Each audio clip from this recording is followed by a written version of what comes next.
कृष्ण हरे हरे। वाञ्छाकल्पतरुभ्यश्च कृपा सिन्धुभ्यैव च पतितानां पावनेभ्यो वैष्णवेभ्यो नमो नमः। गौड़ियों गुरुवर्ग की पाद पद्मों का कृपा भिक्षा करते हुए भागवत कथा सप्ताह का 6ठ दिवस में हम लोग कृष्ण कथा, कृष्ण का बाल चरित श्रवण करेंगे। नंदोत्सव हो रहा था। नंद महाराज ने घोषणा किया कि 1 महीना तक हमारा लाला का उत्सव होगा। 4-5 दिन के बाद नंद महाराज अपना कर्तव्य की खातिर मथुरा में जाते हैं। राजा कंस को कर देना था, साथ साथ अपना लाला का प्राप्ति के कारण कुछ यौतुक राजा को देना चाहिए। इसलिए राजा से मिलने गए और उनको कुछ संतान के कल्याण के लिए उनको कुछ यौतुक पहुंचाने के लिए गए। इधर प्रत्येक दिन नंदालय में, गोकुल में कितना दूर दूर से गाने वाला बजाने वाला सब आ रहे हैं। नंद महाराज का आदेश है कि जो भी आए इस महीना के अंदर सबको सत्कार किया जाए। इधर जिस समय कंस के हाथ से निकालकर लड़की आकाश मार्ग में जाकर कहते हैं कि रे मूर्ख कंस, तुमको मारने वाले और कहीं जन्म लिया। उसी समय कंस विचार विमर्श किया, अपना अमात्यों के साथ प्लानिंग बनाया कि इस मथुरा मंडल के अंदर जितना 10 दिन के अंदर जितना बच्चा पैदा हुआ उस सबको मार दिया जाए, ताकि हमारा मृत्यु का जो कारण है, शत्रु है, वो उसको समाप्त किया जाए। असुर प्रकृति के लोग जितना क्रूर होता है उतना ही बुद्धि में भी वो लोग भ्रष्ट हो जाते हैं। कंस महाराज के पास आए पुतना राक्षसी। वो कहती है अघासुर बकासुर के बहन पुतना, वो आकर कहती है राजा मैंने ये काम कर दूंगा। 10 दिन के अंदर जितना मथुरा मंडल के अंदर जितना बच्चा पैदा हुआ मैं सबको मार दूंगा। बहुत बड़ा यौतुक, बहुत बड़ा ईमान जो उनको मिलना है, उसके लोभ से पुतना राक्षसी अपना काम में लग गए।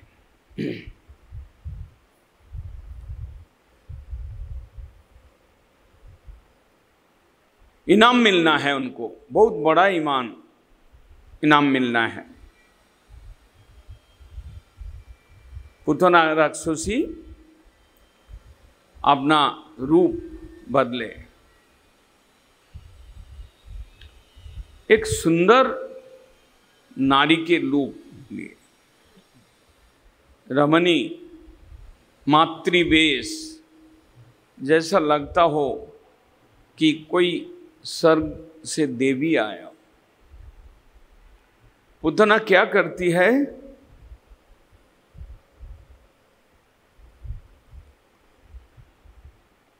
माता का रूप लेकर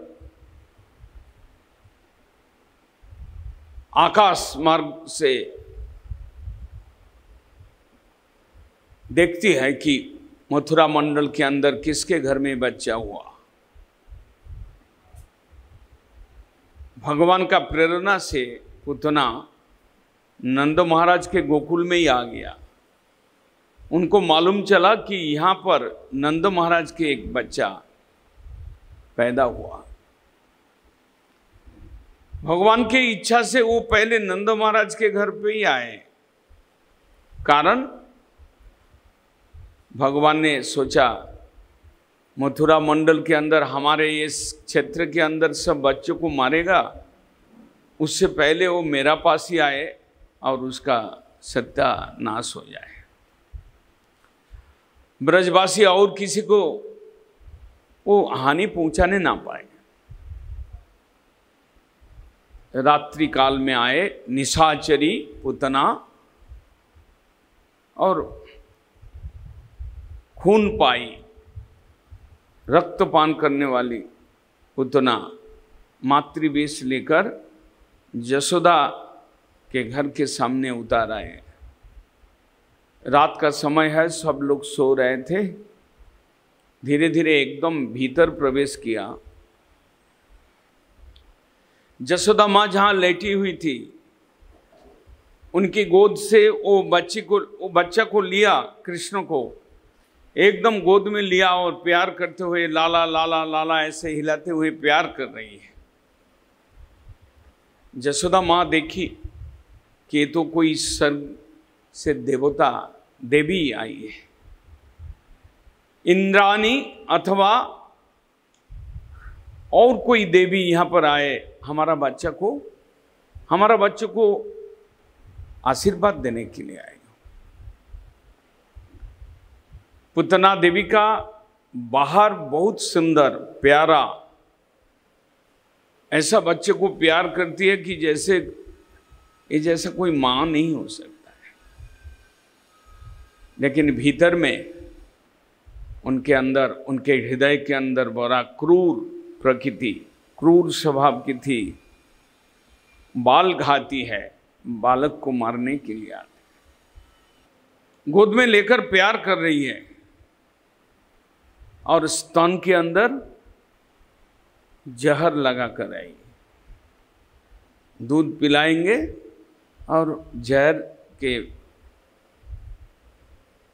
मुंह में जहर लगने से ही बच्चा मर जाएगा। कालकूट, वो कोई सस्ता वाला जहर नहीं था। कालकूट बड़ा शक्तिशाली, बड़ा पावरफुल जहर अपना स्तन में लगा कर आए। थोड़ा ही हिलाते हिलाते उनको काम निकलना था जल्दी, जितना जल्दी काम निमट जाए उतना जल्दी।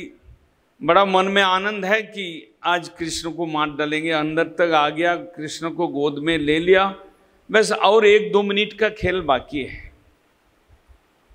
धीरे धीरे अपना स्तन दुग्ध कृष्ण के मुंह में डाल दिया और लाला लाला लाला कहते हुए आज उनको हिला रहे हैं, प्यार कर रही है।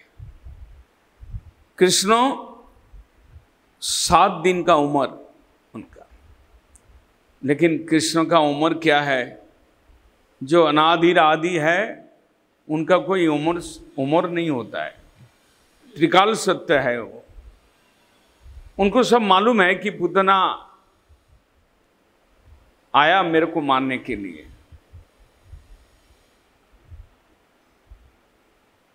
और कृष्ण उनको आकर्षण करके पहले अपने पास बुला लिया, वरना वो तो मथुरापुरी में और कितना बच्चों को मार देते।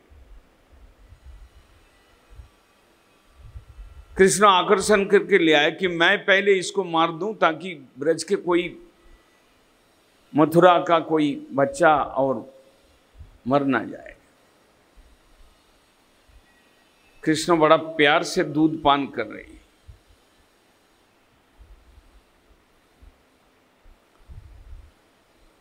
पुतना तो समझ रही है कि बस और ज्यादा देर नहीं है, उलट जाएगा, आंख उलट जाएगा कृष्ण का। लेकिन उसी का ही आंख उलटना शुरू हो गया। कृष्ण ने दूध के साथ उसका प्राण को भी खींचना शुरू किया, पान करना शुरू किया। जैसे प्राण को खींचना शुरू किया, छटपटाते छटपटाते वो बाहर आए। यंत्रणा हुआ। होते होते तब तक कृष्ण ऐसा उनको मारने के इच्छा से उनका प्राण को खींचा। छटपटाते छटपटाते बाहर आया और नंद महाराज के घर के बगल में ही कंस का फल का बागीचा था, वहाँ पर जाके अपना छटपटाते छटपटाते गिर पड़े। और सुखदेव जी का वर्णन है कि पुतना एक नारी का रूप तो लेकर आई थी, लेकिन जब छटपटाया उनका असली चेहरा निकल आया और छटपटाते छटपटाते जब बागीचा में उनका शरीर गिरा, 6 कोस लंबा उसका शरीर और 3 कोस उनका शरीर का मोटाई चौड़ाई जो है वो 3 कोस का था। इधर जैसे ये कांड हुआ तो जसोदा रोहिणी सब निकल कर आया। अरे कहाँ से क्या आ गया, एकदम विपत्ति आया जैसा। किंग कर्तव्य विमूढ़ हो गए जसोदा देवी। कृष्ण प्राण है जसोदा देवी का। पूर्व जन्म में ये लोग धरा और दोन, वसुश्रेष्ठ द्रोण और उसके पत्नी धरा, पूर्व जन्म में तपस्या किए थे, कठोर तपस्या किए थे। उसके बाद ब्रह्मा जी का संतुष्टि किया, ब्रह्मा जी उनको वर मांगने के लिए कहा, तो धरा और द्रोण वर मांगते हैं कि यदि कर्मोवश हम लोग को इस पृथ्वी पर धरित्री पर जन्म लेना पड़े, भगवान हरि को पुत्र बुद्धि से हम लोग प्यार कर सके, लालन पालन कर सके, भगवान को अपना वात्सल्य रस से सेवा कर सके, ये प्रार्थना किया था ब्रह्मा जी से। ब्रह्मा ने तथास्तु बोले और वही धरा द्रोण नंद जसोदा के रूप में आए। जसोदा माँ का प्राण दुलाल है और जैसे ये राक्षस का शरीर चेहरा जसोदा माँ देखा तो एकदम मान लो कि वो मूर्छा जाने वाले थे। कृष्ण पुतना के ऊपर, उनके सीना के ऊपर, बक्स देश के ऊपर कृष्ण खेल रहे। पुतना देवी का देहांत हो चुका है, बड़ा प्यार से वो खेल रहा है। फिर माँ जसोदा और ब्रज के और सब गोकुल के रमणी सब कृष्ण को पकड़कर राक्षस के शरीर के ऊपर से उतारे और उसको गोमूत्र से छिटका दिया, गंगा पानी से छिटका दिया और कितना जब दुर्बा ये सब मंत्र पाठ किया ताकि कृष्ण का ऊपर से जो ये विपत्ति ये हट जाए, कृष्ण मुक्त हो जाए। कृष्ण के अंदर शरीर के स्पर्श, राक्षस के शरीर के स्पर्श से जो कृष्ण के शरीर में दोष प्रवेश किया वो दोष मुक्त हो जाए। सुखदेव जी वर्णन कर रहे थे, परीक्षित महाराज सुन रहे थे।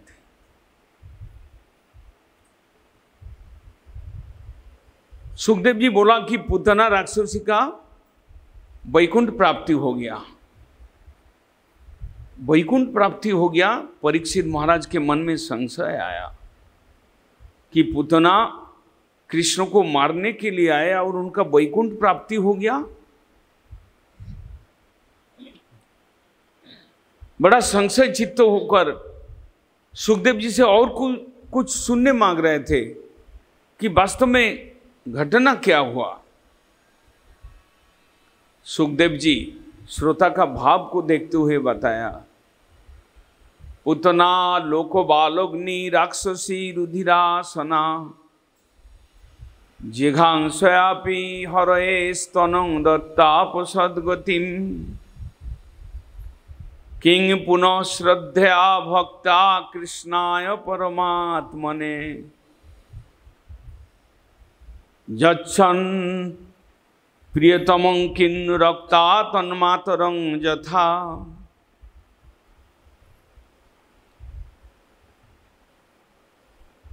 सुखदेव जी बोल रहे हैं पुतना लोक बालग्नि, दूसरे का बालक को मारते हैं।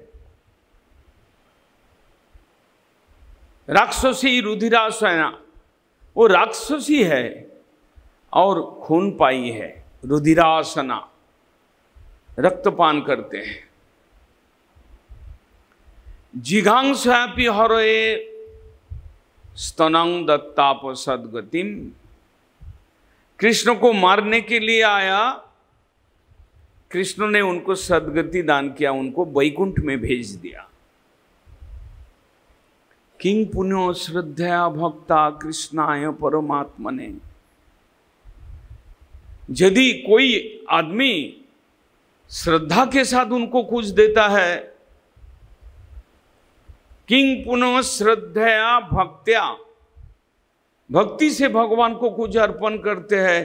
पुतना तो जहर कृष्ण को भोग लगा दिया उनको मारने के खातिर, हिंसा बस होकर।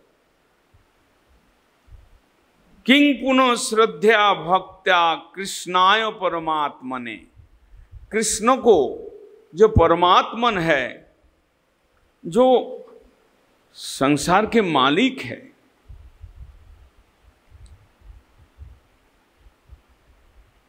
समस्त आत्मा के आत्मा है। किंग पुनः श्रद्धया भक्ता कृष्णाय परमात्मने जच्छन किन्नु रक्ता तन मातरं यथा। यदि श्रद्धा से भक्ति से उनको कुछ अर्पण किया जाता तो उनको स्थान कहाँ मिलेगा। यदि पुतना राक्षसी कृष्ण को मारने के लिए, कृष्ण के साथ देश भाव से जहर पिलाकर उनको मारने के लिए आया और कृष्ण उसको वैकुंठ गति दान करते हैं। धात्री गति लिविंग धाकृचितांग गतिम, पुतना को वास्तव में कृष्ण ने उनको वैकुंठ में बच्चों को सेवा करने वाले जो दाई माँ होता है, दाई माँ का गोती दान किया। क्यों किया? कृष्ण ने वो जहर पिलाने के लिए आया, उसको देखा नहीं, उसका गणना नहीं किया, उस बारे में चिंतन नहीं किया। लेकिन कृष्ण ने देखा कि ये यशोदा माँ जैसा रूप लेकर आई, थोड़ा देर के लिए मेरे को गोद में उठाया, प्यार किया, मातृवेश लेकर आने के कारण और गोद में लेकर प्यार करने के पश्चात वो जहर पिलाया था। जहर पिलाने का हिस्सा को कृष्ण ने, वो दोष है उसका, उसको गणना नहीं किया। केवल गणना किया कि इसने एक माता का रूप लेकर आए, मेरे को गोद में लेकर प्यार किया, उसका फलस्वरूप उसको वैकुंठ में भेजना चाहिए। इतना तो हमको किया। ये कृष्ण का दया, कृष्ण का करुणा। लेकिन परीक्षित महाराज पूछ रहे हैं कि हम लोग तो भगवान को केला, सेब, नकुलदाना, बतासा और बढ़िया मिठाई वाला, लखनऊ के अंदर जो सबसे फेमस मिठाई का दुकान है, वहाँ से मिठाई ले आकर खिला अर्पण करते हैं। तो जो मिठाई दे रहा है उसको कहाँ जाना चाहिए? ये तो जहर देकर ये तो वैकुंठ में पहुँच गया। तो जो सबसे फेमस दुकान से मिठाई ले आया, कृष्ण को अर्पण किया। हम अगर ले आया, कितना बार ले आया, जन्माष्टमी में हम सोचते हैं अगर कि जन्माष्टमी में हम तो मिठाई का डब्बा चढ़ाए कई बार गौड़िया मठ में, हमको कहाँ मिलना जाना चाहिए, कहाँ कृष्ण हमको कहाँ भेजेगा? तो आपको तो वैकुंठ के ऊपर गोलोक के ऊपर कोई स्थान मिलना चाहिए। जब मारने के लिए जहर अर्पण किया, वैकुंठ तक पहुंच गया। इस मर्त्यलोक में रहकर 7 लोग ऊपर जाकर फिर ब्रह्मलोक है, उसके बाद वैकुंठ लग इतना ऊपर पहुंचा दिया जहर अर्पण करने के पश्चात। तो गोलोक के ऊपर भी कोई स्थान है तो कृष्ण मेरे को भेज देगा। किंग पुनः श्रद्धया भक्ता कृष्णाय परमात्मने जच्छन किन्नु रक्ता तन मातरंग जथा।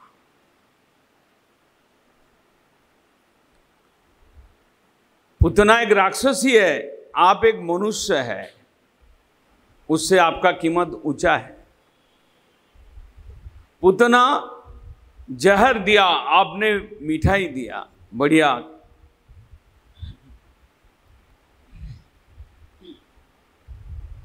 पुतना हिंसा की भावना लेकर दिया और आप तो प्यार से दिया। तो आपके लिए गोलोक के ऊपर कोई स्थान बनाना चाहिए कृष्ण को। ऐसा है कृष्ण। सुखदेव जी कहते हैं कि करुणा सिंधु है कृष्ण। उनका अंदर जो भाव का आभास, मातृभाव का, प्यार करने का जो नाटक उसने किया, भीतर से तो मारने के लिए आया।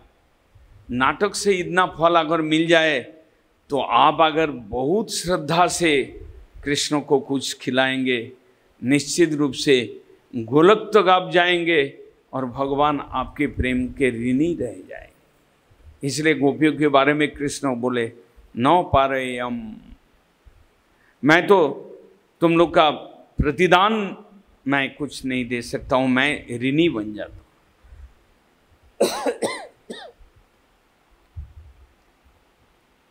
इस तरह से पुतना वध होता है। और नंद महाराज उधर से जब वसुदेव के साथ भेंट किया मथुरा में, तो वसुदेव ने बोला कि तुमको यहाँ ज़्यादा टाइम रहना नहीं चाहिए, तुम गोकुल में वापस जाओ। हमारा मन में कुछ आशंका है कि कृष्ण के ऊपर कुछ विपत्ति आ रहा है। कि वसुदेव को हर एक चीज़ मालूम था कि मैंने रात को पहुँचा के आया, कंस ऐसे छोड़ेगा नहीं। कंस अपना मृत्यु से बचने के लिए कुछ भी कर सकता है, वसुदेव को मालूम था। नंद महाराज आया और जैसे ही गोकुल में प्रवेश कर रहे, देखा कि पूरा गोकुलवासी रास्ते में खड़े हैं, क्योंकि पुतना का चेहरा 6 कोस लंबा, कल्पना नहीं कर सकते। पूरे आसपास के सब लोग इकट्ठे हो गए। इतना भीड़ क्यों है? नंद महाराज का मन में संशय आया कि मेरा लाला का तो कुछ नहीं हुआ। वास्तव में थोड़ा देर जाकर देखा कि कृष्ण को मारने के लिए कोई राक्षसी आया, लेकिन नारायण की कृपा से वो राक्षसी खुद ही मर गए और हमारा लड़का को कुछ बिगाड़ नहीं पाए। नंद महाराज, नंद जसोदा का अंदर थोड़ा सा भी भावना नहीं था कि ये कृष्ण भगवान है, यही नारायण है, यही त्रिलोकपति है, ऐसा कोई भावना नहीं था। अगर ईश्वर बुद्धि होता तो पूरा मातृ स्नेह, पितृ स्नेह, वात्सल्य रस वहाँ पर समाप्त हो जाता। कंस कारागार में जन्म लिया, वसुदेव देवकी वहाँ पर मौजूद है। जैसे ही चतुर्भुज मूर्ति अपना लड़का को देखा तो वात्सल्य भाव खत्म हो गया। ये तो ईश्वर है, तो गौरव बुद्धि आया और उनको स्तुति किया। कोई माता पिता लड़का को स्तुति करता है क्या? ऐसा नहीं है, वो तो भगवान समझकर स्तुति किया। लेकिन नंद जसोदा कभी भी अपना पुत्र को भगवान नहीं समझे। नंद महाराज सब पूरा वृत्तांत सुना। उसके बाद पुतना राक्षसी का शरीर का क्या होगा? ये अगर सड़ना शुरू हो जाएगा तो गोकुल में एक भी आदमी रह नहीं पाएगा, गोकुल के आसपास भी आदमी नहीं रह पाएगा। तो सब लोग मिलकर बुद्धि लगाया कि इसका शरीर को कुड़ाली से काट काट के छोटा किया जाए। 2 हाथ को अलग किया, 2 पैर को अलग किया, मस्तक को अलग किया। इस तरह से 5-6 टुकड़ा बनाकर लागड़ी तो जहाँ मतलब मथुरा डिस्ट्रिक्ट में नहीं मिला होगा, लखनऊ तक पहुँच गया होगा। लागड़ी सब गाड़ी गाड़ी भर के ले गया। उस समय तो गाड़ी था या नहीं था हम लोग को तो मालूम नहीं। पूरा दुनिया का लागड़ी ले आकर जो चिता सजाया जाता तो सजाया। लेकिन आश्चर्य के बात तो हो गया, जब चिता में आग लगा दिया गया तो जो धुआं उठता था उसमें से वो धुआं के अंदर चंदन, अगरू और खुशबू आ रहा था। धुआं के अंदर पूरा ब्रज मंडल, मथुरा मंडल एकदम सुगंध से एकदम भर गया। तो आश्चर्य हो गए, सब लोग आश्चर्यचकित रह गए। और क्या हो तो परीक्षित महाराज भी आश्चर्य न तो हो गया कि क्या बात है कि पुतना राक्षसी का शरीर जलने से एकदम खुशबू आ रहा, चंदन का, अगरू का। सुखदेव गोस्वामी बोलते हैं, त्रिलोकीनाथ, नंदन नंदन, अवतारी,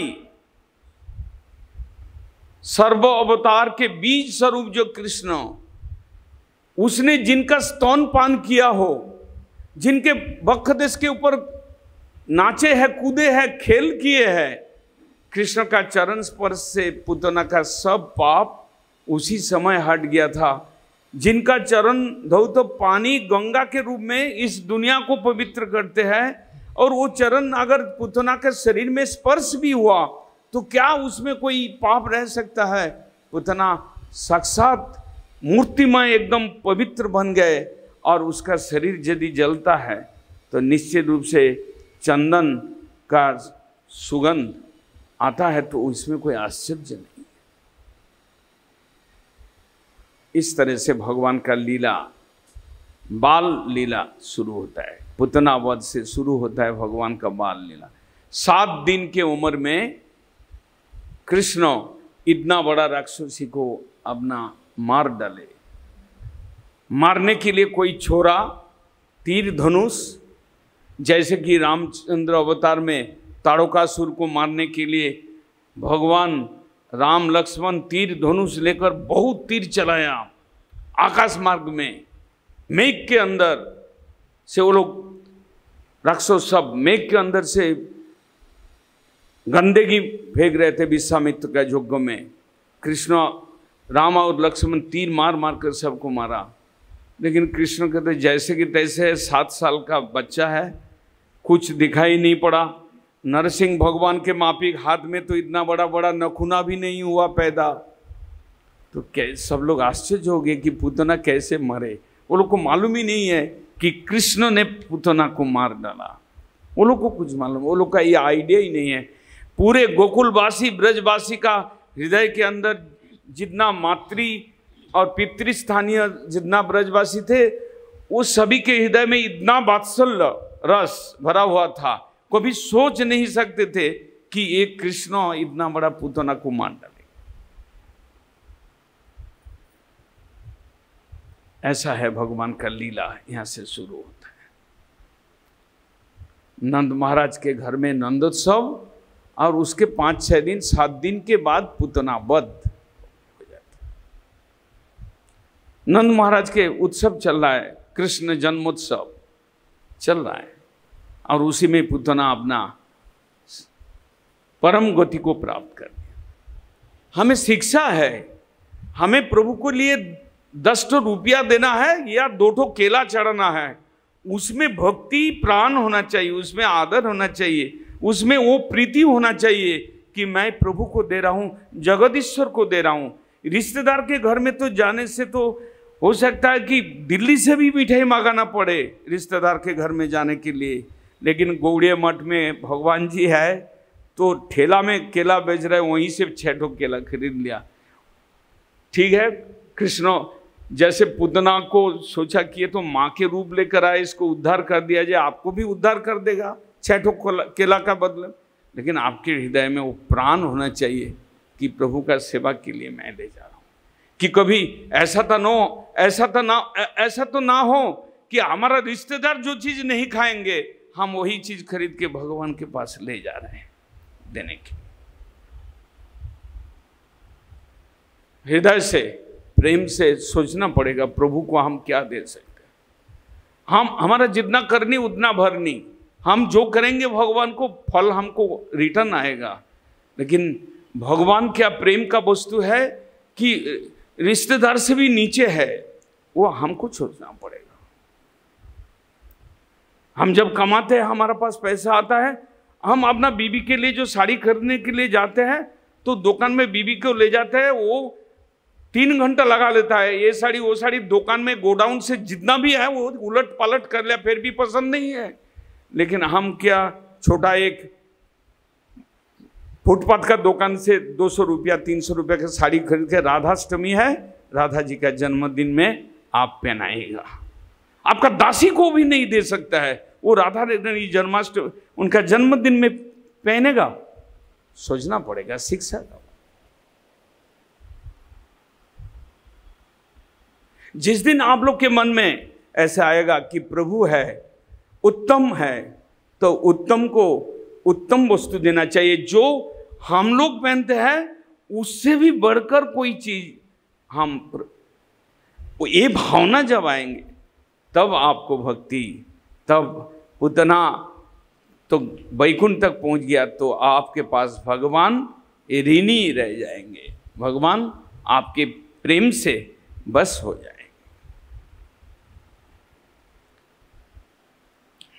इसके बाद का लीला, 3 महीना का उम्र हुआ कृष्ण का, और एक असुर आ गया, सकटासुर। नंद महाराज के घर के ऊपर ही बैल का गाड़ी का पाया होता है, वो सकट के ऊपर सब बर्तन वगैरह सामान रखा हुआ होता है। जन्म लग्न में जसोदा रोहिणी सब अपने रिश्तेदार को बुलाते हैं, खिलाते हैं। उससे पहले कृष्ण को दूध पिलाकर सुला देता है उस सकट के नीचे, और ये लोग तो अपना रिश्तेदार को लेकर खिलाना पिलाना उसमें मशगूल हो गए। अचानक झन करके वो सकट गिर गया और देखा कि कृष्ण का कोई अनिष्ट तो नहीं हुआ, नहीं कृष्ण तो ठीक है। तो समझ गया कोई असुर आया था कृष्ण को मारने के लिए, वो अपना पाप के फल से वो चला गया मरकर। वास्तव में कृष्ण को भूख लगा, दूध पीने के लिए वो चिल्लाया। बच्चा सब हाथ और पैर को ऊपर छोड़ता है, कृष्ण ने भी अपना पैर को ऊपर, हाथ को ऊपर हिलाया और वो सकट के ऊपर लग गया। और कैसे मालूम चला, जसोदा माँ पूछा, अरे कैसे इतना ऊपर का सकट कैसे नीचे गिर गया, नीचे तो एक ही बच्चा है। तो ब्रज के बच्चा लोग बोलते हैं कि माँ हम लोग देखा है एक कृष्ण ने ये ऐसा रोते रोते अपना पैर को बढ़ाया, जैसे वामन अवतार में पैर बढ़ाया था उरुक्रम, तो पैर बढ़ाते बढ़ाते ऊपर उठा दिया और सकट में पैर लग गया और सकट तिरछे होकर गिर गए और एक असुर था वो मर। तो बच्चों का बात में कान नहीं दिया, इसका बच्चा का पैर इतना ऊपर कैसे जाएगा। सकटासुर भंजन हो गया। 3 महीना की उम्र, जब कृष्ण का उम्र 1 साल हुआ, तृणावर्तासुर आ गए। सब लाइन बाय लाइन कंस का फीट किया हुआ है कि जितना पैसा, जितना सोना, जितना डायमंड लेना है, लेकिन कृष्ण को मार के आएगा और पैसा मिलेगा। पैसा तो जैसा ही तैसा है, और जो मरने आ रहे हैं वही खुद मर के, जैसे कि अग्नि का कुंड जलता है, मक्खी उड़ते उड़ते पतंग उसमें वो अग्नि का रूप को भोग करने के लिए वो लोग आते हैं, गिरते हैं और अपना ही जीवन को समाप्त करते हैं। एक एक करके असुर आया और स्वयं मृत्यु को स्वीकार करते हुए जाना पड़ा सब। इस तरह से भगवान 3 महीना की उम्र में अपना तृणावर्तासुर को वध किया। 1 साल की उम्र में तृणावर्तासुर आया, एक बादता तूफान आंधी सृष्टि करके आया। एक समय जसोदा मां गोद में लेकर उसको पालन कर रहे थे, प्यार कर रहे थे, स्तन दुग्ध पान करा रहे थे। अचानक शरीर में कृष्ण का वजन बढ़ गया। यशोदा माँ सोच नहीं पाए, दूध उस समय पी लिया था, उसको नीचे रख के अपना काम में चले गए। बाद में उसी समय तृणावर्तासुर आया और कृष्ण को उठा के ले गए ऊपर। तृणावर्तासुर तो सोचा बहुत आज यौतुक मिलने वाला है, कंस ऊपर ले आया और तो मेरा कोई देखने वाला नहीं है, मैं और थोड़ा ऊपर में ले जाके गला दबा देंगे कृष्ण का, बस काम खत्म हो जाएगा। लेकिन जब तक सोच रहे गला दबा देंगे तब तक कृष्ण ने दोनों हाथ उनके गला पकड़ लिया और धीरे धीरे चापना सृष्टि कर लिया, चापने लगा। ऐसा ही, और कृष्ण का वजन भी वो संभाल नहीं पा रहे थे, बच्चा का वजन। वो धीरे धीरे देखा कि ये पर्वत तो एक पहाड़ जैसे वजन है इसका, वो धीरे धीरे नीचे आने लगा और धप से एक पर्वत के टुकड़ा के ऊपर गिर गया और तृणावर्तासुर का जयराम जी की हो गया। इस तरह से भगवान क्या कहते हैं, कृष्ण लीला पुरुषोत्तम है, रामचंद्र भगवान मर्यादा पुरुषोत्तम और कृष्ण लीला पुरुषोत्तम है। इस संसार में आने से पहले उनका लीला शुरू हुआ कृष्ण का। जब वसुदेव देवकी विवाह करके आ रहे थे घर में, रास्ते में ही लीला शुरू हो गया। दैववाणी बोला कंस को, अरे तुम मूर्ख है, जिसको तुम बहन समझकर तुम प्यार से बहन ले जा रहे हो पहुंचाने के लिए, उसी के गर्भजात संतान से तुम्हारा मृत्यु है। और उसी दिन से लीला स्टार्ट हो गया कृष्ण का। उस समय कृष्ण जन्म भी नहीं लिया। इस तरह से शकटासुर और तृणावर्तासुर का सत्यानाश हो गया। धीरे धीरे भगवान थोड़े बड़े हुए और उनका नामकरण का समय आया। गर्गाचार्य ऋषि जो जदु कुल के पुरोहित है, उन्होंने भगवद इच्छा से आया नंद महाराज के घर में। नंद महाराज सत्कार किया, अहो भाग्य अपना ऐसा समझा। बाद में सत्कार करने के पश्चात गर्गाचार्यों को हाथ जोड़ करते कहते हैं नंद महाराज कि आप जब आए, जतिसाचार्य है वो, मेरा दोनों पुत्र का नामकरण हो जाए, बलराम और कृष्ण का। गर्गाचार्य ने कहा कि मैं तो नामकरण नहीं करेंगे, मैं तो जदुकुल का आचार्य हूँ, अगर यहाँ पर ये दोनों का नामकरण कर दूं, कंस का संशय हो जाएगा कि निश्चित रूप से यही मेरा शत्रु है और इसी के घर में, नंद महाराज के घर में है। इसलिए पहले तो राजी नहीं हुए। नंद महाराज बोला कि गुप्त रूप से आप दोनों का नामकरण कर दीजिए गौशाला में के लिए। गौशाला नंद महाराज के घर में 9 लाख धेनु है, बहुत बड़ा गौशाला है, वहाँ पर ले गया गर्गाचार्य को और दोनों को शुभ नामकरण किया। गर्गाचार्य पहले तो बलराम को पकड़ा, उसका कुंडली देखा, उसका हस्तरेखा देखा, कहते हैं कि इसका नाम तो है बलदेव, बड़ा शक्तिशाली होंगे, जब बड़े हो जाएंगे तो इसका नाम है बलराम। और राम शब्द में ये पूरा जदुकुल का सभी इधर और उधर, मातृपक्ष और पितृपक्ष सबका ही चित्त को आकर्षण करेंगे, सबके हृदय में आनंद देंगे, इसलिए इसका नाम है राम, तो बलराम हो गया। और ब्रजवासियों का प्यार का नाम है दाऊजी, दाऊजी नाम रख दिया। जब कृष्ण का नाम करने के लिए सोचा, गर्गाचार्य नाम राखे ध्यान ते जानिया। गर्गाचार्य ध्यान में बैठा, कुछ गड़बड़ लगता है। ध्यान में चिंतन किया कि इसमें कुछ गड़बड़ है। गड़बड़ मतलब ये कोई मनुष्य नहीं है, ये तो स्वयं नारायण है, ऐसा लगता है। लेकिन उनको मन में प्रेरणा दिया कृष्ण कि बोलना नहीं, यहाँ पर कुछ गड़बड़ हो जाएगा, मेरा लीला सब समाप्त हो जाएगा, तुम अपना धीरे से अपना नाम रख के चले जाओ। गर्गाचार्य ने आँख खोला और बोला, नंद महाराज, ये तुम्हारा लड़का तो ऐसे काले रंग के है, इसका नाम रहेगा कृष्ण। और मैं तो देख रहा हूं कि ये लड़का जुग जुग में आते हैं। इस बार आपका लड़का के रूप आसन वर्णास्त्र ही अश्य गृह्णतांग अनुजुगं तनुम शुक्रो रक्तस्तथा पीत इदानीं कृष्णतांगत।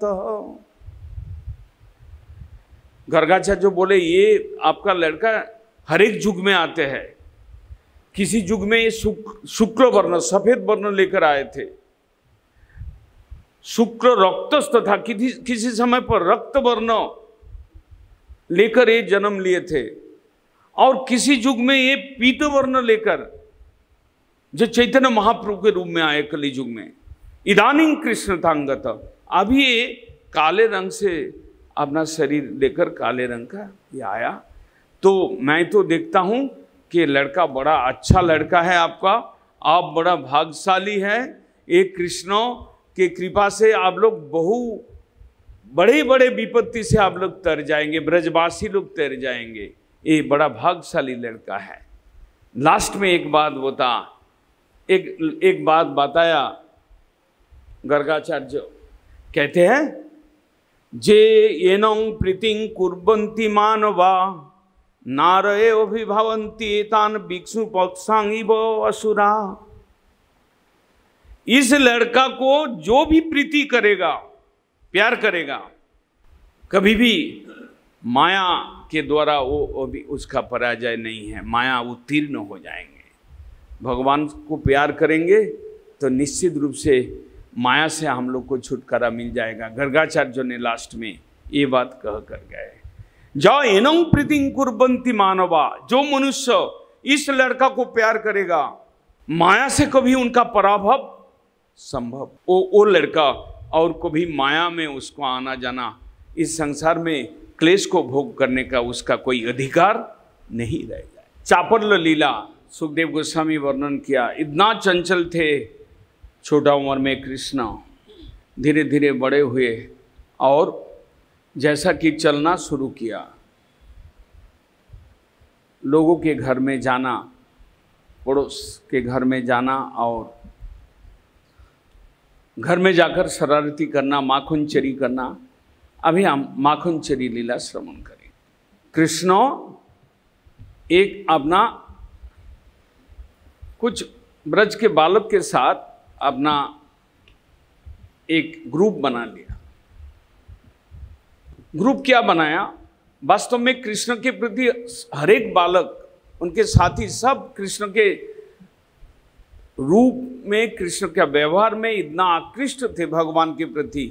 वो सब सखा के रूप में आया। सख रस से पूर्व जन्म में कुछ भजन किया, इसलिए कृष्ण का सखा के रूप में आया।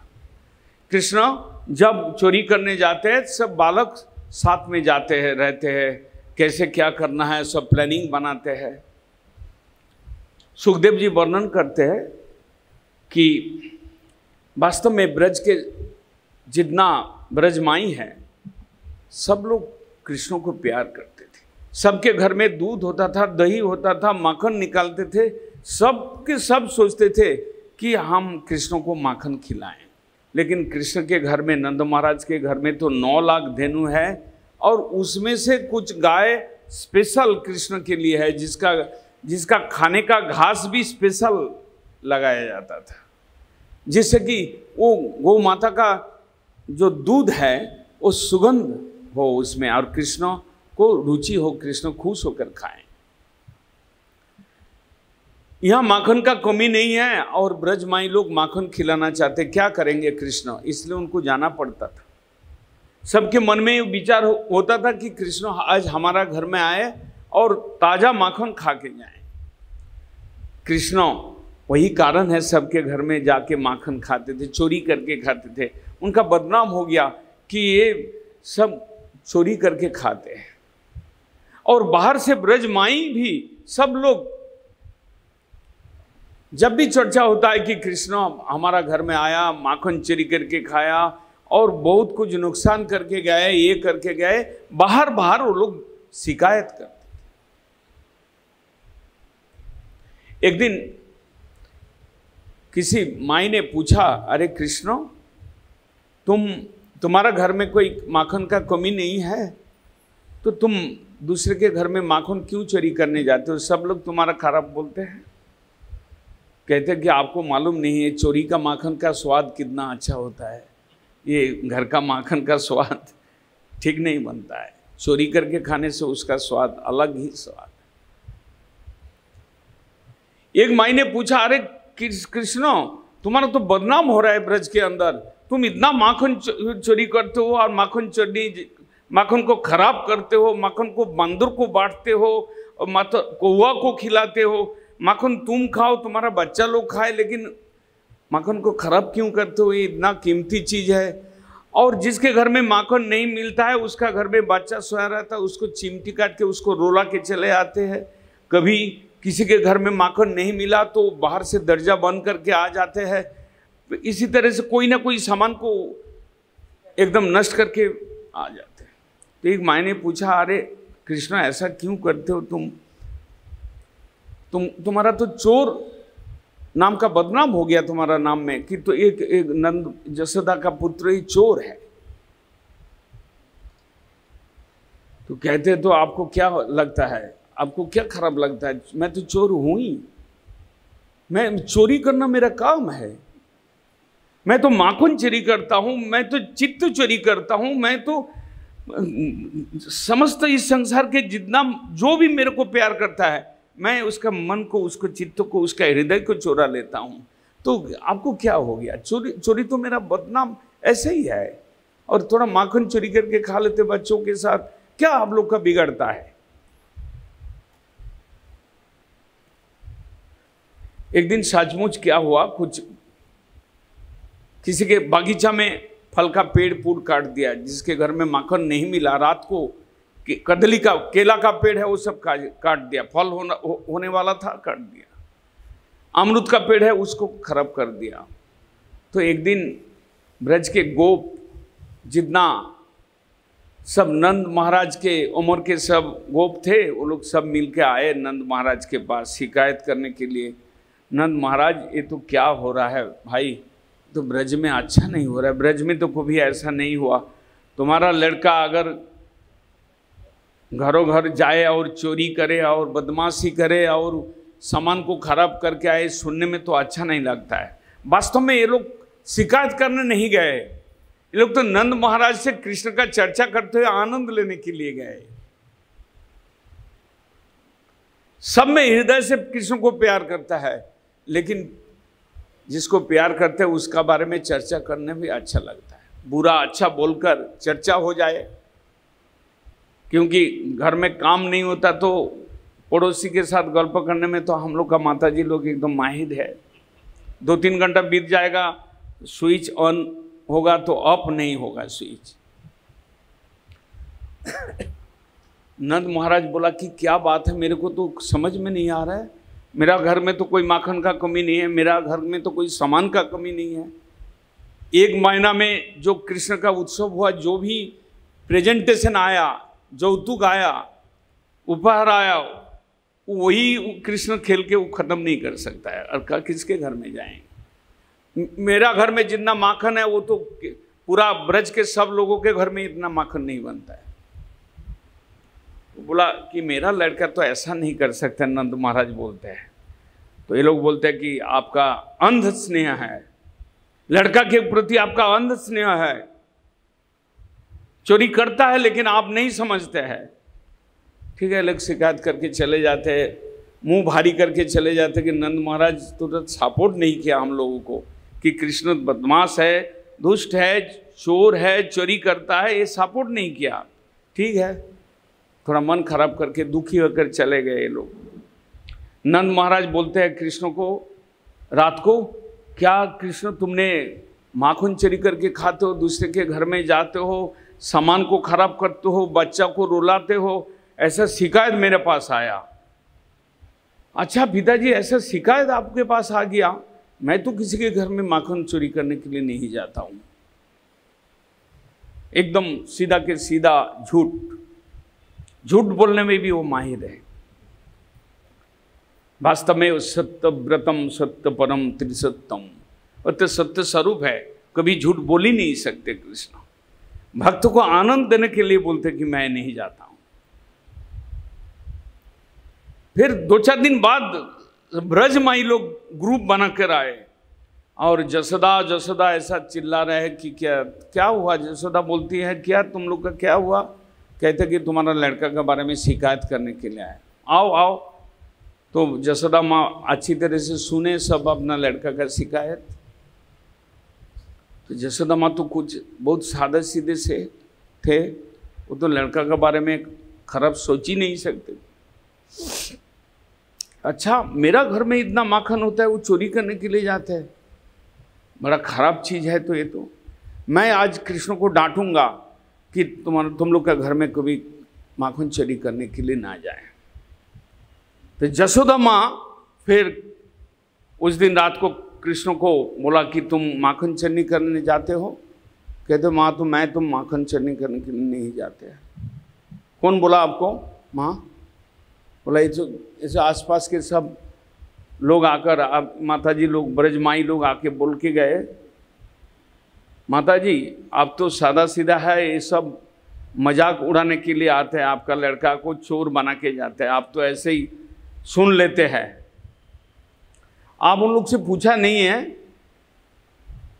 कि क्या कृष्ण का घर में माखन का कमी है? आप उन सब से पूछे नहीं है कि तुम लोग का लड़का चोर नहीं है, वो लोग चोरी करता तो मेरा लड़का का नाम मैं देता, आप पूछे नहीं है?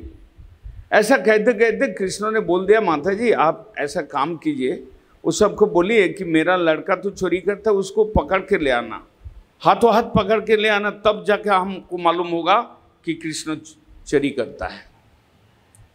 तब जाके आपको विश्वास होना चाहिए मेरा लड़का चोरी करता है। वास्तव में वही सबका लड़का चोरी करता है, मैं कभी चोरी करने के लिए नहीं जाता हूं। वो क्या करते जानते हैं? मेरा कान पकड़ के खींचता है, बोलते तुम क्यों चोरी करने नहीं जाते हो। मेरे को तंग करता है, चोरी करने के लिए बुलाता है। वो सब के सब लड़का चोर है और मेरे को चोर बना रहे। आप उनको सब बोल दीजिएगा कि कृष्ण को कभी तुम्हारा घर में जाए उसको पकड़ लेना, पकड़ कर ले आना, हाथों हाथ पकड़ कर ले आना, तब जाके मानेंगे। सबका मन खराब हो गया, ये तो गोहा चाहता है, ये तो हाथों हाथ पकड़ने का चाहता है, ठीक है हम लोग देखेंगे। सब लोग मन खराब करके गया, हम लोग का लड़का कोई चोर बना दिया, उसी का लड़का चोर है। तो सब लोग एक मीटिंग किया कि देखो क्या किया जाए। ये जसोदा माँ चाहता है कि आई विटनेस चाहता है, हाथों हाथ पकड़ के ले जाने के बोला। तो सब मिलके एक दिन जुक्ति किया कि कृष्ण जब आएंगे हम लोग चारों ओर से घेर लेंगे, हम लोग छुपा के रहेंगे और चारों ओर से घेर के उसको पकड़ लेंगे और जसोदा माँ के पास ले जाएंगे। तो एक प्रभावती नाम के गोपी थी, जसोदा माँ से बड़ी। नंद महाराज के 4-5 भाई है ये लोग, उपानंद, सनंद, ये सब और सब भाई है उनका। तो बड़े भाई का ही पत्नी जो है वो जो प्रभावती, उनके घर में एक दिन माखन सजा के रख कर और दरजा का पीछे से छुपे हुए वो खड़े थे और कृष्ण वहाँ पर गया चोरी करने के लिए।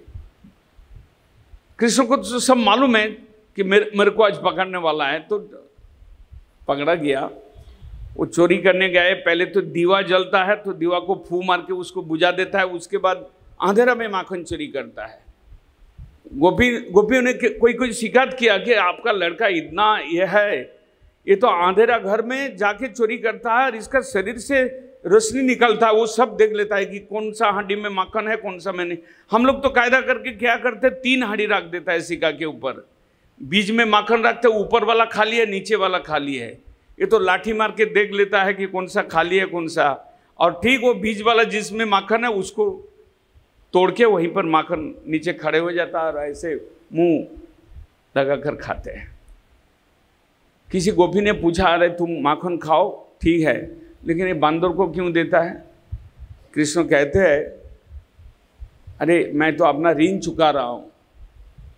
त्रेता युग में सेतु बंधन करने के लिए लोग जो मेहनत किया, उसका मेहनत का कीमत देना है, इसलिए इस जन्म में उनको माखन खिला रहा हूँ। नहीं तो मैं तो किसी का ऋण नहीं रखूंगा ना। त्रेता युग में मैं जब सीता उद्धार करने के लिए लंका में गए थे, उस समय ये लोग ही मेहनत किया, पत्थर उठा उठा के ले आया और पानी में फेंका राम नाम लिखकर। तो उसका तो एक दिन एक माई ने बोला, अच्छा कौवा को क्यों खिलाते हो?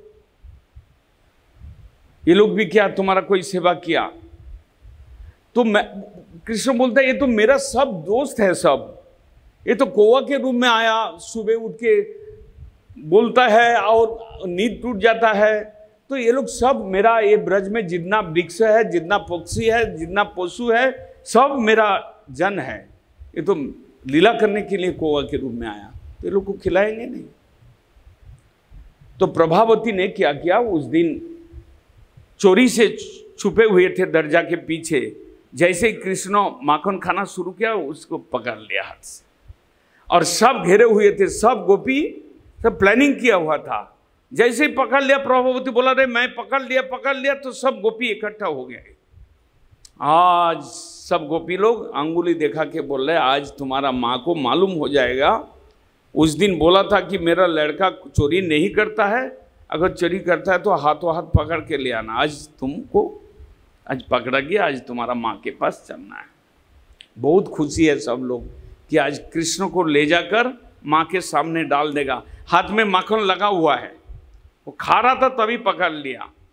तो सब लोग घूमट, पहले जमाना में रास्ते में जाएंगे, जसोदा माँ के घर तक जाएंगे, घूमट लगाकर सब, और प्रभावती अपना कृष्ण का हाथ को बहुत अच्छी तरह से पकड़े हुए है।